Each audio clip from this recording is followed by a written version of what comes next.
Hey, we're live. Welcome to my audience. Thanks for listening to today's and rendition about about my discussion on ICE and what's happening in Chicago and in the suburbs. And the reason I wanted to come in and talk to you today is because I saw the Chicago Tribune article, Body Cam Video and Records Shed Light on a Palatine Police Officer's Actions with Federal Immigration Arrest. Now, this article is really important and people need to understand what happened, because what they are alleging that an actual Palatine officer helped in a detention of an illegal alien, and they called him on the carpet. They called the chief of police of Palatine on the carpet as well.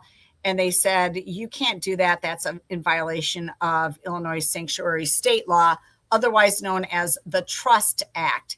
And so they're berating this officer. They're investigating him. They're asking what happened here. You can't do this. And you've got a lot of people that surrounded the officer when he showed up at an ICE event at a parking lot where they were arresting a criminal illegal. And so they said, look, you can't do that. That's a violation. And here's just kind of a picture that came from the body cam video. Oops, sorry, wrong one there. Remove that one. I'm gonna get the right person here on stage. There we go. That's the video. That's the picture of, you can see right here that this is a police officer's hand, and apparently he was assisting, or they're saying that he was assisting because he pulled this detainee's hand back to get him handcuffed. And they're saying that he can't do that. He can't touch any of the illegal immigrants getting arrested by ICE. He can't do anything but maybe do crowd control. Well, he did do initially crowd control. And then he, as you can see, he put his hand on the individual, brought the hand back so that the officer could, collapse the handcuff around his wrist. And they're saying that you can't do that. Well, I mean, this is just one of those really egregious examples of how we should allow our police officers to work with ICE again. Why can they not assist? In the actual article that the Tribune wrote about it, they said that you know what? He said, look, it seemed to me that it was unsafe, that I needed to assist so that we could keep this a detainee from doing something that might have been more harmful in taking in the arrest. And it just became one of those things where he thought he was doing the right thing. And they're saying, no, you can't assist at all. You can't interfere. And that's the state law. This is a stupid state law. This is one of the most dumbest state laws, saying that other police officers cannot assist in an arrest. And yet that's what they're doing. So you have that going on. At the same time that you have, judges releasing people that are convicted felons with gun charges. And we also saw that happen as well. And it's just amazing, because what ICE is doing is remarkable. They're actually helping in lowering crime. And we saw that. Here's just something that ICE put out. This is Tricia McLaughlin. She says, we aren't leaving Chicago. Since the start of Operation Midway Blitz in Chicago, homicides are down 16%, shootings down 35%, robberies down 41%, carjackings down 48%, and transit crime is down 20%. And of course, this was in response to allegations that ICE was leaving Chicago. Apparently, they are not leaving Chicago at all. They're going to continue to operate here and arrest criminal illegals. You also had President Trump say something similar. Right here, he goes, I'm proud to announce that Chicago, Illinois, despite all of its radical opposition and obstruction we have from the mayor and the governor, has seen car theft, shootings, robberies, violent crime, and everything else drop dramatically since the launch of the DHS Operation Midway Blitz in Chicago only weeks ago. Shootings are down 35%, robberies down 41%, carjacking down almost 50%. And this is with just a small initial federal force, not the full surge we have done in Chicago and Memphis. As we ramp up more assets, these numbers will continue to drop. This has been achieved despite the extraordinary resistance from Chicago and Illinois by radical Democrat leadership. yeah, he's right. Things are moving in the right direction. So we're really thrilled about that. Now, let's talk about some of the people that ICE is arresting. And this one caught my eye. This particular guy, according to Homeland Security, was a high-risk arrest. ICE governor officers successfully apprehended Alan Eduardo Garcia, age 31, an illegal alien from Mexico, during a high-risk operation as part of Operation Midway Blitz in Chicago. Despite Garcia's repeated aggression and attempts to evade arrest, ICE officers likely saved his life by preventing him from jumping off a third-floor balcony. Garcia's rap sheet includes arrests and convictions for felony strangulation, domestic battery, disorderly conduct, battery causing bodily injury, and aggravated battery against a handicapped or pregnant woman, and unlawful use of a firearm. This is the type of person that they took off the street, and he's just one of many.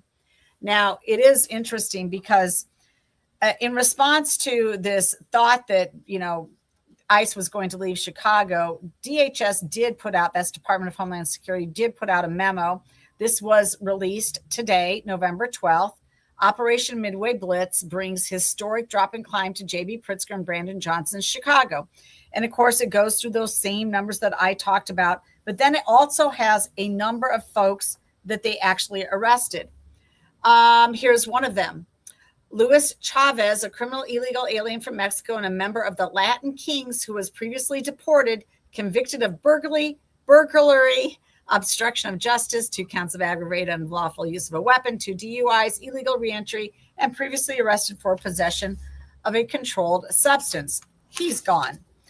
Carlos Barrera Vega, a criminally illegal alien from Mexico and member of the U-Boys violent street gang, convicted of predatory criminal sexual assault and burglary. He's been arrested. Safeng Patakotama, a criminal illegal alien from Thailand and member of the Maniac Latin Disciples, convicted of domestic violence, robbery, shoplifting, 3 counts, larceny, 5 counts, burglary, possession of burglary tools, resisting an officer, obstructing justice, and on. Also identity theft, shoplifting, larceny, resisting an officer, and flight to avoid. Okay, he's gone. Victor Orozco, criminally illegal from Mexico, convicted of first-degree murder. He's been arrested. David Montoya Gillen, a criminal illegal alien from Mexico, convicted of possession of firearm and driving under the influence of alcohol and drugs. And on and on and on. They have, they list a few more of those folks. So those are the people that are being arrested and deported. And we don't know, again, we'll just take this guy down. We're back to this arrest in Palatine. We don't know what this guy is supposedly being detained or arrested for, but I imagine it's some sort of criminal felon that he is, and he's here illegally, and he was targeted. These are targeted operations by ICE officials. We don't know what's going on. But the real bad news is that a federal judge in Chicago is apparently looking to get rid of, to actually overturn and release some of the detainees that ICE has already arrested. This is U.S. District Judge Cummings is planning on sending these people, and I got to find my notes on this one, sorry. Yeah, here we go. Federal judge says he'll order release of hundreds of Operation Midway Blitz arrestees that are on bond. A federal judge Wednesday said plans to grant bond. He's going to grant bond to hundreds of immigrants whose arrest under Operation Midway Blitz allegedly violated a consent decree against warrantless arrests. This is a U.S. District Judge Jeffrey Cummings. And it looks like 615 potential class members were still in custody. Most had been originally processed at the ICE facility in Broadview, but have since been moved to jails across the country. As long as a detainee had no criminal history or prior removal order, Cummings said he would allow their release on a $1,500 bond pending the outcome of immigration proceedings. He also barred the government from trying to get them to sign voluntary removal documents in the interim. So we don't know. I mean, we'll see who he ends up arresting. But right now, you know what? If you're in the country illegally and you were picked up in one of these ICE operations, guess what? You're in the country illegally, and an immigration judge should determine this. You shouldn't just be automatically released so that you can run away from Chicago, never to be seen again, and go ahead and move into American society somewhere else, because that's what's going to happen. But we're not cooperating with ICE. We've even got our judges working against ICE. Now, another thing that's really concerning about this, and when I saw again this persecution of a Palatine police officer who initially was just holding the crowd back and then decided to just help out here in with the ICE officers to detain this individual that they had targeted. So he must be somebody with a criminal background. When I saw this, I really got irritated, because one of the biggest stories to come out is the story of the alleged shooter at ICE being arrested, and that this particular person who allegedly shot at ICE was actually a convicted felon who had a gun felony already on his record, and he was here illegally. So the question remains, why was he not deported immediately after the conviction and instead was released out onto the street to then go ahead and have the ability to shoot at ICE? Now, allegedly, he did that. To me, you know what? We don't know whether or not he actually was the shooter that they claim that they have in custody right now, that he actually was the shooter. We don't know that. But what we do know is that he has a prior conviction. He's here illegally, and that prior conviction was for a gun felony. Why was he not deported immediately? Why was he just simply released, given that record, to come back onto the streets of Chicago? Nobody can answer that question. That's the question that Brandon Johnson and J.B. Pritzker have not been asked. And if they've been asked, there's not been an answer, and it's not been reported that they've answered for that. That's the biggest problem here. Every one of these folks is here illegally. They need to be removed. And the idea that this judge is going to let 615 out of them out on bond is ridiculous. And the idea that people are upset when they see an ICE operation going on and they want to scream the B word at a female ICE officer, or they want to yell swear words at the other ones, it's so offensive. I mean, what's happened to society? It's complete breakdown of law and order. They want lawlessness then. That's what it tells you about these people. So you guys should know what's going on, and obviously many of you do. But the idea that we're putting any police officer in the position of not being able to help in a detention is wrong. Why can't they? Why can't they help? They're already they've already been targeted.